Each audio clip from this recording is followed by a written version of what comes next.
Welcome to another edition of Music Monday, brought to you by Chad Torkelson of Midwest Sound and DJ Services. I'd like to start off this little chat about wedding reception music by telling you about my cousin Laura. My cousin is a very smart young lady with a college degree, 2 of them in fact, a wonderful personality, a stunningly handsome husband, and a great life ahead of her. But the most important thing to note about Laura is that she's a vegetarian. Now, why on earth is it important to talk about my vegetarian cousin when I'm supposed to be giving you vital information about wedding reception music? Well, because she's smart enough to offer beef and chicken options at her reception dinner.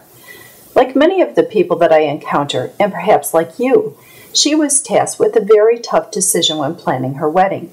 Wanting to make sure her wedding plans were a true extension of her and her fiancé and their personalities, but knowing that her guests would be more inclined to stay and celebrate if the event appealed to their tastes. Laura struggled with the fact that she had been to so many weddings and always heard a few songs that made her skin just crawl.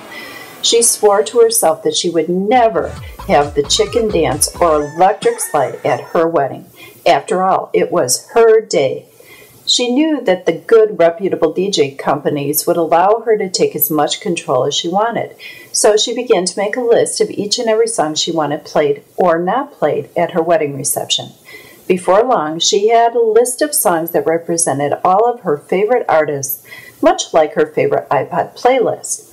She knew her closest friends would totally understand her music choices, and a few of them would be excited to hear some of the unique underground artists that she had picked.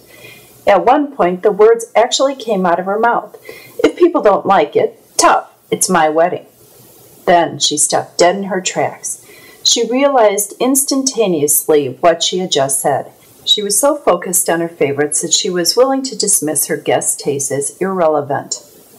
If you want your guests to stay and celebrate with you longer, you have to give them a reason to do so.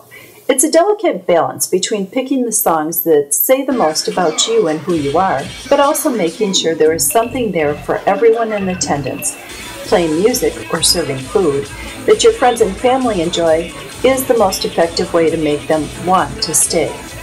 When people rush to the dance floor squealing with delight, it's because they hear something they know and love, and somewhere inside, they are hoping to hear it. By fostering these moments, you are giving the gift of fun to your wedding guests and yourself. A wise person once said, "With great power comes great responsibility." The power to custom build your wedding reception entertainment comes with the responsibility to make sure it is best for everyone. By the way, the filet mignon and the great dance music at my cousin's wedding reception were among the best I ever had.